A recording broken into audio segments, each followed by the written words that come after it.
پھر ارشاد فرمایا اعلموا جان لو انما الحیات الدنیا لعب و لہو و زینت و تفاخر بینکم، یہ دنیا ہے کیا جس کے پیچھے تم نے سب کچھ برباد کر دیا۔ سب سے قیمتی اثاثہ تو دل تھا، اس دل کو بھی دنیا کے لیے وار دیا۔ یہ دل تو رب نے اپنے لیے بنایا تھا، اے دل حجرہ رب سچے دا، یہ اس سچے رب کا حجرہ تھا۔ قلوب المومن عرش اللہ، مومن کا دل تو اللہ کا عرش تھا، لیکن اس عرش پہ بھی غیروں کو بٹھا لیا تو نے۔ جو تخت اس کا تھا، جس تخت پہ اس کی تجلیات کا نزول جلال ہونا تھا، اس دل پہ درہم و دینار اور ڈالر اور پاؤنڈ اس دل کے اوپر بٹھا لیے، یہ دل کے اوپر بٹھا لیے۔ یہ دل تو حجرہ رب سچے کا تھا، تو نے اس دل کو بھی اجاڑ دیا۔ تو یہ دنیا جس کے لیے تو نے سب کچھ کیا ہے کیا؟ اعلموا جانو انما الحیات الدنیا لعب و لہو و زینت و تفاخر بینکم، یہ دنیا کھیل کود ہے، آرائش ہے، اور ایک دوسرے کے اوپر تفاخر کرنا ہے۔ وتکاثر فی الاموال والاولاد، فخر جتلانا، میرے بیٹے اتنے ہیں، ماشاءاللہ بڑے بڑے افسر لگے ہوئے ہیں، میرے پاس دولت اتنی ہے، میرے اتنے بنگلے ہیں، اتنا بینک بیلنس ہے، اتنے مربے، اتنی جائیدادیں۔ انسان ساری زندگی یہی کرتا رہتا ہے۔ وما الحیات الدنیا الا متاع الغرور، اور جو دنیا کا ساز و سامان ہے سوائے دھوکے کے سامان کے اور کچھ نہیں ہے۔ دنیا کے لیے تو دوڑ لگاتے ہو، باہمی رقابت بھی ہوتی ہے، ایک دوسرے سے آگے بڑھنے کی کوشش بھی ہوتی ہے۔ اللہ فرماتا ہے آؤ مسابقت کرو، آگے بڑھنے کی کوشش کرو، الی مغفرتن، مغفرت کی طرف، من ربکم، جو تمہارے رب کی طرف ہے، وجنت ارضھا کعرض السماء والارض، اس جنت کی طرف آگے بڑھنے کی کوشش کرو جس کی چوڑائی زمین و آسمانوں کے برابر ہے۔ زمین و آسمانوں کو پھیلا دیا جائے تو یہ جنت کی چوڑائی بنتی ہے، جس کی چوڑائی اتنی ہے اس کی لمبائی کتنی ہوگی۔ تو فرمایا اس دنیا کے لیے تو بھاگتے ہو جو ختم ہو جانے والی ہے، آؤ بھاگو اس جنت کی طرف جس کی چوڑائی زمین و آسمان کے برابر ہے۔ اعدت للذین آمنوا باللہ ورسولہ، یہ اہل ایمان کے لیے تیار کی جا چکی، وہ موتیوں کا محل، وہ یاقوت کا محل، وہ زبرجد کا محل، وہ خالص مشک کا محل جو تمہارے لیے بنایا ہوا ہے، تم نے جانا ہے، اور تمہیں دروازہ کھولنے کی بھی ضرورت نہیں ہے، منتظر دربان کھڑے ہیں جو تمہارے لیے دروازہ کھول کے تمہیں مرحبا کہیں گے اور سلامتی تمہارے اوپر پیش کریں گے، وہ تمہارے لیے تیار کر چکا ہے۔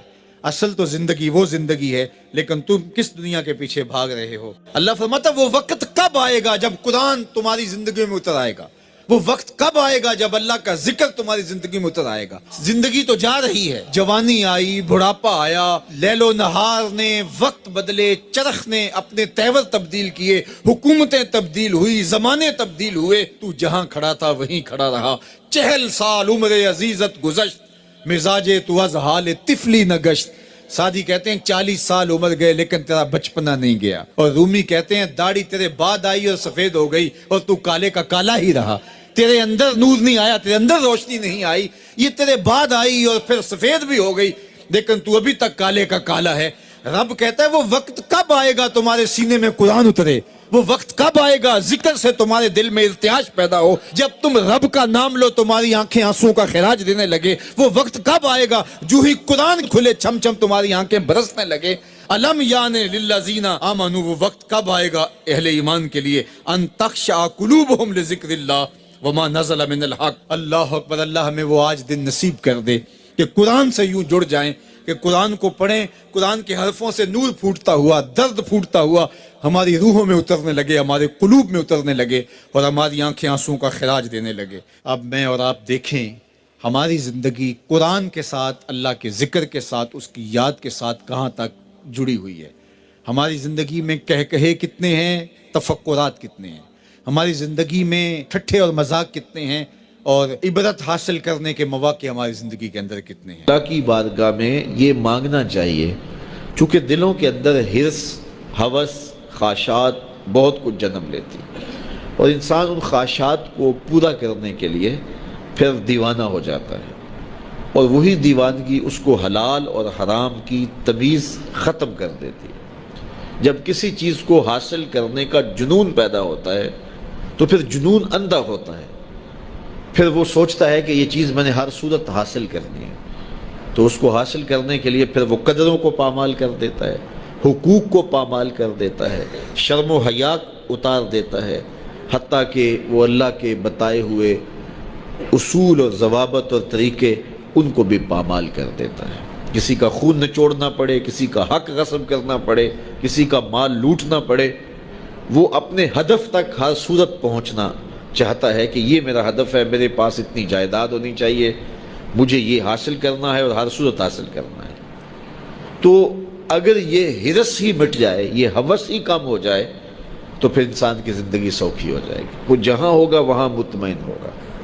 تو اللہ کی بارگاہ میں یہ دعا مانگنی چاہیے کہ مالک میری آرزویں کم ہو جائیں اور میری ایسی آرزو میرے سینے میں پنپنے نہ پائے جس آرزو سے تو نے منع کیا ہوا ہے۔ آرزویں بڑھتی رہتی ہیں، ایک آرزو پوری ہوتی ہے تو اس کے ساتھ دوسری آرزو کھڑی ہوتی ہے، وہ پوری ہوتی ہے تو تیسری آرزو کھڑی ہوتی ہے، وہ پوری ہوتی ہے تو چوتھی آرزو کھڑی ہوتی ہے۔ تو بندہ سفر کرتا ہے، یہ پوری کر لوں، یہ پوری کر لوں، یہ پوری کر لوں، لیکن آگے پھر آرزویں کھڑی ہوتی ہیں۔ تو پھر کہیں اس کو جو ہے وہ فل سٹاپ تو لگانا پڑے گا کہ اس سے آگے نہیں ہے۔ تو جب وہ فل سٹاپ لگا لے گا تو پھر اس کی زندگی سوکھی ہوگی۔ لیکن جب آرزویں اسے کہیں ٹھہرنے نہیں دیتی تو قبر کے کنارے تک بھی اس کی آرزویں تکمیل پذیر نہیں ہوتی۔ وہ غالب نے کہا تھا ہزاروں خواہشیں ایسی کہ ہر خواہش پہ دم نکلے، بہت نکلے میرے ارمان لیکن پھر بھی کم نکلے۔ تو جتنے بھی دنیا کے اوپر لوگ اپنی زندگی کے مقصد کو فراموش کر دیتے ہیں، وہ آرزوؤں کا شکار ہو جاتے ہیں، اہوا کا شکار ہو جاتے ہیں، خواہشات کے اسیر اور قیدی ہو جاتے ہیں۔ لیکن خواہشات بڑھتی چلی جاتی ہیں اور انسان کی کبھی بھی تکمیل نہیں ہوتی۔ حضور نے فرمایا ابن آدم کو اگر ایک وادی سونے کی دے دی جائے تو وہ دوسری وادی کی آرزو کرے۔ آج تک کسی کو اتنا سونا ملا تو نہیں ہے، لیکن فرض کرو کسی کے پاس اتنا سونا بھی ہو تو اسے تو پھر خوش ہو جانا چاہیے۔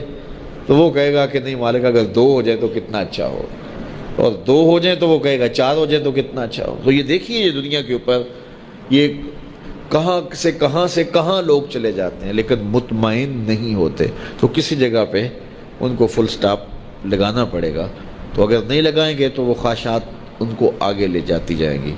تو اللہ کے محبوب علیہ الصلوۃ والسلام اللہ کی بارگاہ میں یہ دعا مانگتے اور ہمیں تعلیم دی یہ دعا کہ اے اللہ میں تیری بارگاہ میں خواہشات اور برے اعمال اور برے اخلاق جن چیزوں سے تو نے منع کیا ان سے رکنے کی دعا کرتا ہوں۔ دنیا کے معاملے کے اندر آپ یہ آرزو رکھیں کہ بس ٹھیک ہے اتنے کافی ہے، شکر ہے میرے لیے اتنے کافی ہے، لیکن جب دین کا معاملہ ہو ہاں اس وقت آپ کا لالچ ہو کہ اللہ تعالیٰ مجھے یہ نیکی بھی دے دے، یہ خیر بھی دے دے، یہ خیر بھی دے دے، 5 نمازیں پڑھتا ہوں اللہ مجھے تہجد بھی دے دے، پھر کہا مالک تو مجھے 7 روزے رکھنے کی توفیق بھی دے دے، صدقے کی توفیق بھی دے دے، تو پھر آرزو بڑھتی رہے صدقے کی، خیرات کی، نیک اعمال کی۔